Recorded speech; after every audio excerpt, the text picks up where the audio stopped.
Today's story is really weird. It's basically like a cross between medical mysteries and a full-blown supernatural story.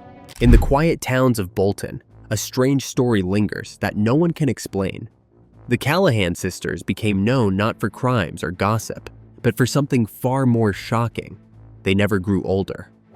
Years passed, seasons came and went, yet their faces stayed pale and delicate, just as they had always been. People whispered about curses, secret deals, and impossible rituals, each story more frightening than the last. Were they really human or something else? And if the sisters' mystery is true, what hidden secrets does their frozen life hold from the world? Join us in this video as we reveal the details. The macabre mystery of the Callahan sisters. The story of the Callahan sisters did not disappear by accident. It was removed on purpose, slowly and carefully, piece by piece. What makes this case unusual is not only what happened, but how completely it was hidden. Buildings were destroyed. Records were burned. People who knew the truth were paid, threatened, or made to vanish. This level of erasure suggests coordination and planning, not panic or coincidence. It was as if someone wanted to make sure the story could never be told. The house on Beacon Hill, where the Callahan family lived, was taken apart in the middle of the night. Neighbors later claimed they woke up to the sound of wagons and heavy labor, only to find the building gone by morning. No public notice was issued. No explanation was recorded. Even the bricks were not reused. They were ground down and scattered, as though the place itself needed to be erased from existence. This action alone points to fear, not of scandal, but of discovery. At the center of this vanished history were two young women, Ara and Isolde Callahan. In the spring of 1871, they were recorded as being 16 and 17 years old. They were known in Boston society for their beauty, intelligence, and refined upbringing. 20 years later, when most people would show clear signs of age, the sisters appeared unchanged. They did not look young for their age. They looked exactly the same. Medical observers later noted that their bodies showed no measurable signs of aging. Their bones, skin, and internal systems reflected no passage of time. This condition was not immortality. They did not continue to grow or mature. Instead, they remained locked in place, as though time itself had stopped for them alone. Their minds reflected the same condition. Conversations repeated. Opinions never evolved. Stories they told remained fixed to the same years, the same events, the same language. Friends noticed that while the world moved forward, the sisters remained behind, repeating a loop of who they once were. Their father, Marcus Callahan, was a powerful shipping magnate who had risen from modest beginnings. After the sudden death of his wife, something in him shifted. Accounts from associates describe a man overtaken by fear. He became obsessed with control, preservation, and permanence. He poured money into experimental medicine and unconventional research. His daughters became the focus of this obsession. He shielded them from the world, isolating them under the belief that protection meant survival. When both sisters fell ill in 1871 with the same disease that had attacked their mother, Marcus refused to accept the outcome. Their physician, Dr. Alistair Finch, was repeatedly denied access to them. When Finch was finally allowed back into their rooms, he found something deeply unsettling. The illness was gone, but so was something else. The sisters were calm, distant, and strangely still. Finch would later write that they appeared less alive than preserved. This recovery was celebrated publicly as a miracle, but Finch did not believe that explanation. He believed he had witnessed an exchange. Something had been taken, and something unnatural had been put in its place. His concern deepened as the years passed, and the sisters remained unchanged. Finch watched from a distance as society first admired them, then grew uneasy. Their unchanging appearance slowly transformed admiration into discomfort. Finch began documenting everything. His journal became a record of growing fear and confusion. He suspected that powerful forces were involved, forces that would not tolerate exposure. His refusal to forget or stay silent eventually led to his professional disgrace. He was labeled unstable and committed to an asylum, where he died. If the Callahan sisters were not preserved by chance, and if their unchanging youth was not a miracle of nature, then what kind of system could hold 2 human lives in place for decades, and what terrible price had to be paid to keep that system running? Stay tuned for more. The system beneath the miracle. As Finch continued his investigation, he uncovered signs that the Callahan case was not isolated. He identified a secret group operating beneath Boston's public institutions. This group, later referred to as the Stygian Fellowship, consisted of wealthy and influential men. Judges, academics, and industrial leaders were among its members. What united them was not ambition, but loss. Each had suffered the death of a loved one. Each feared mortality with obsessive intensity. The Fellowship did not seek to extend life in a natural way. Their goal was permanence. They wanted to stop change, halt decay, and freeze what they valued most. Financial records revealed that they funded research hidden behind respectable academic fronts. These organizations claimed to study history or preservation, but Finch suspected their true purpose was biological manipulation. Central to this system was a process that required constant energy. This was not a single procedure that granted lasting results. It was ongoing. The state of permanence had to be maintained. Evidence suggested that this maintenance depended on an external life source. The system functioned like a loop, where vitality was extracted from one place and used to sustain another. Without this supply, the process would fail. Finch discovered that the core of this system was a living vessel known as the Withered Prince. This individual was revealed to be Thomas Callahan, Marcus Callahan's firstborn son. Official records stated that Thomas had died years earlier from illness. In reality, he had been hidden. Finch found him confined in a private sanatorium, kept alive far beyond natural limits. His body was deteriorated, aged, and failing, yet sustained through artificial means. Thomas's condition was horrific. Though his body remained small and fragile, his life had been unnaturally extended. Tubes and devices connected him to a machine that extracted a glowing substance from his body. Finch identified this substance as pure vitality, not blood or any known biological fluid. Under magnification, it appeared alive, filled with light and motion. This machine, a combination of biological and mechanical components, processed the extracted vitality and redistributed it through unknown means. Finch concluded that this energy sustained the sisters' unchanging state. Thomas was not merely suffering alongside them, he was fueling them. His decay powered their preservation. The system did not rely on Thomas alone. Finch noted patterns of disappearances in Boston's poorest districts. Young, healthy individuals vanished without trace. These cases had never been solved. Finch believed they served as additional sources, feeding the system when necessary. Human life has become a resource, measured and consumed. This revelation reframed everything. The Callahan sisters were no longer a mystery of nature. They were the end result of a controlled process. Their permanence was not a blessing, but a prison sustained by suffering. Finch understood that exposing this truth would put his life at risk. Still, he continued, believing that silence would make him complicit. The machine, the vessel, and the Fellowship formed a single system. Each part depended on the others. The miracle Boston celebrated was built on sacrifice, secrecy, and control. By the time Finch uncovered the full scope of the operation, it was already too powerful to confront openly.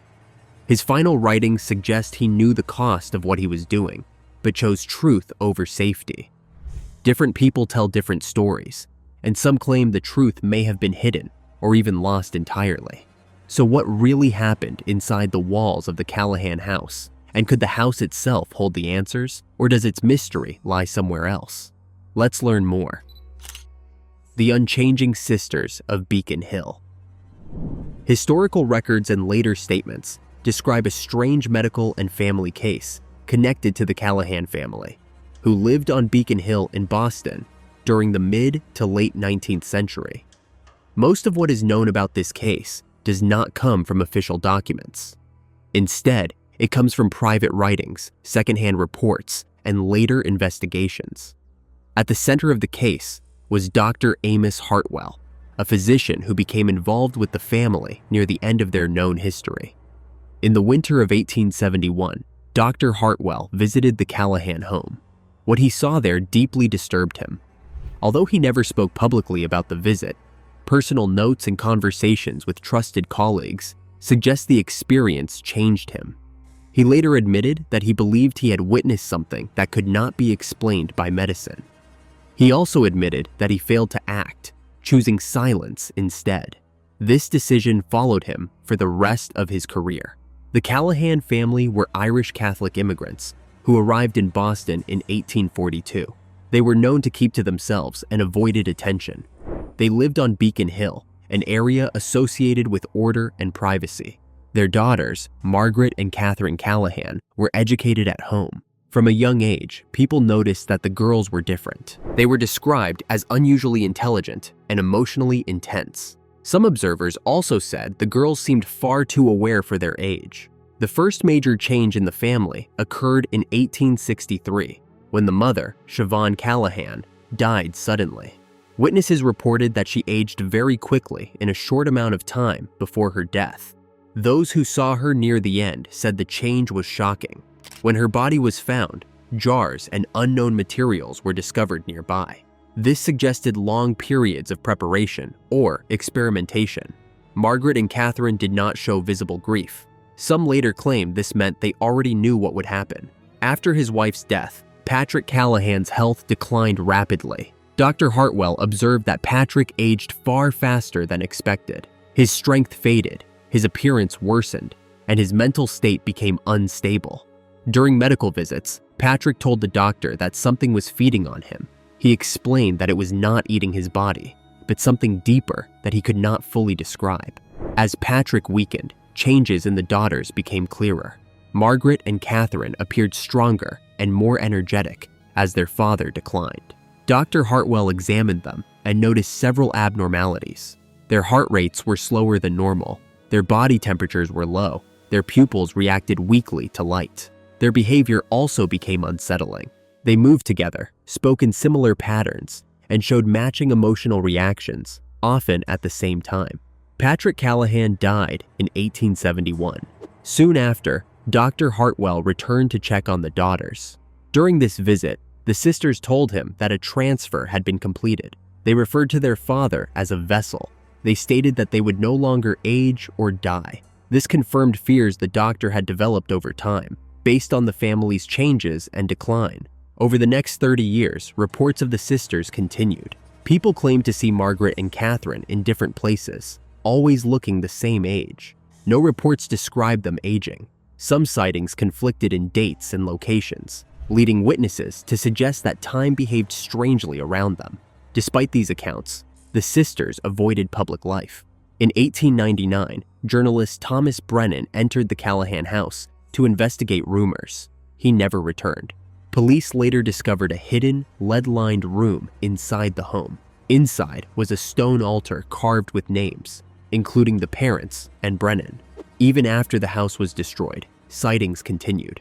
However, what if the story of the Callahan sisters didn't end in Bolton, and their mystery stretched across Massachusetts, spanning decades and ages, leaving behind versions of the tale no one can fully confirm? Let's delve deeper. The Frozen Sisters of Black Hollow. Records and eyewitness accounts from Black Hollow, Massachusetts, describe unusual events involving the Callahan family, specifically the sisters Eliza and Margaret, during the late 1800s and early 1900s. Most information comes from town observations, personal journals, and local accounts rather than official records. The first unusual reports appeared during the winter of 1890. At the town's snow festival, neighbors noticed that the sisters had not aged in the past 3 years. Children around them were growing taller, their faces changing with age, but Eliza and Margaret looked exactly the same as before.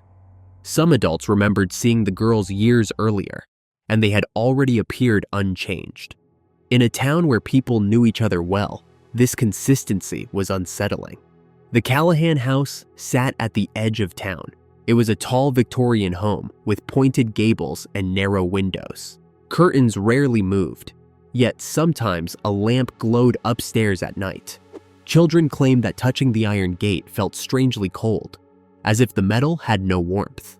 The sisters were often seen sitting on the front steps with their dolls arranged carefully on the rail, unmoving despite the cold. By 1893, the sisters' behavior drew more attention. A schoolteacher reported that they learned the same lessons year after year and showed no progress.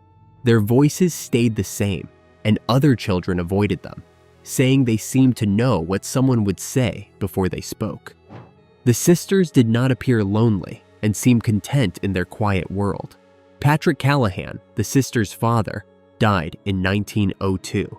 When the sheriff entered the house, the sisters were standing silently in the kitchen doorway, hands clasped, faces calm. Patrick's body showed no typical signs of death. A plate of food remained fresh, and the clock had stopped at the hour he died. The undertaker noted the body was unusually light, and the room appeared carefully arranged. After Patrick's death, the sisters became less visible. They were sometimes seen through windows, seated together in the parlor. Neighbors reported hearing faint laughter, candlelight flickering, and the soft music of a music box at night. Children daring each other to approach the house said the sounds grew clearer near the porch, yet the sisters were never seen outside after dark. Over the following decades, the sisters' lack of aging continued. Photographs from town events showed them unchanged, while others around them grew older. In 1912, a doctor examined Margaret after a report of illness. He found nothing wrong except a very slow pulse. The physician reportedly refused to return and destroyed his notes. The town connected the house to strange events. At night, neighbors often heard the sisters singing a lullaby in unison. The sound sometimes affected animals, making dogs bark and cows restless. Visitors reported strange warmth inside the house and recurring dreams of the lullaby. The house itself seemed to resist change. Workers fixing it reported tools slipping, and repaired wood would rot again overnight. By the 1920s and 30s, the sisters appeared unchanged, wearing the same clothes, hairstyles, and expressions as decades before. The house was feared and avoided. People reported ghostly sounds, strange lights, and objects inside that seemed frozen in time. The sisters' presence and the house's strange conditions were believed to be connected, though no explanation was found. The Black Hollow Callahan case remains unsolved. Witnesses consistently reported that the sisters did not age and that unusual sounds and phenomena occurred in and around the house. The house and the sisters became local legends, with stories of events that could not be explained by normal understanding. The case continues to be a subject of fascination and fear in the town's history. Are there real similarities in the tales of the Callahan sisters? Or are the patterns just illusions woven by time and rumor? Let's take a closer look. Echoes across time, the shared mystery of the Callahan sisters. The stories of the Callahan sisters, whether told in Boston, Bolton, or elsewhere, share several striking similarities that have captured the attention of communities across time. In every account, the sisters are described as unusually pale and composed, moving through towns and neighborhoods in a calm and measured way. They often appeared together, rarely separating from one another, and maintained a presence in social spaces like markets, church gatherings, or public events. Observers repeatedly noted the same unsettling detail. The sisters seemed unchanged by time, giving the impression of a frozen or ageless state. Across all stories, neighbors and witnesses recall that the sisters' movements and expressions were precise, almost as if they were performing each moment of their lives with care. This consistency in behavior created a sense of unease, especially in towns still adjusting to social changes or recovering from historical upheavals. In many accounts, residents reported strange occurrences around the sisters' homes. Cold drafts appeared in rooms with no open windows, candles went out by themselves, and clocks often stopped at the same hour. These patterns suggest a link between the sisters and unusual, unexplained phenomena. Descriptions of the Callahan homes also appear across the different stories. Large and imposing houses with heavy gates and tall windows were common in each tale. Visitors frequently reported feeling a cold atmosphere, hearing clocks echo unusually, and noticing movement in upper windows even when the sisters were outside. Finally, the stories consistently report that the sisters' appearance and presence caused a mix of admiration and fear. They drew attention from suitors and neighbors, yet their charm was often followed by strange misfortunes. Visitors sometimes experienced sudden illness, accidents, or disappearances. Communities began to associate the sisters with events beyond normal understanding, and rumors suggested that their unaging state might be connected to unnatural practices or secret bargains. In summary, despite differences in location, time, or specific incidents, all stories of the Callahan sisters share similar themes. They were seen as ageless, composed, and always together. Their homes were places of mystery and fear. Their presence seemed to affect those around them in strange ways, and their beauty and youth were accompanied by an unsettling sense of danger. These patterns suggest that, across all versions of the tale, the Callahan sisters were remembered as unusual women. What have you heard about the mystery of the Callahan sisters? Share your thoughts in the comments section below. Thank you for joining us as we explored the mysterious lives of the Callahan sisters, their strange agelessness, and the chilling legends that have haunted Massachusetts for decades. If this deep dive into their story gave you a new perspective, don't forget to like and subscribe. Click the next video on your screen to uncover more hidden mysteries. See you there.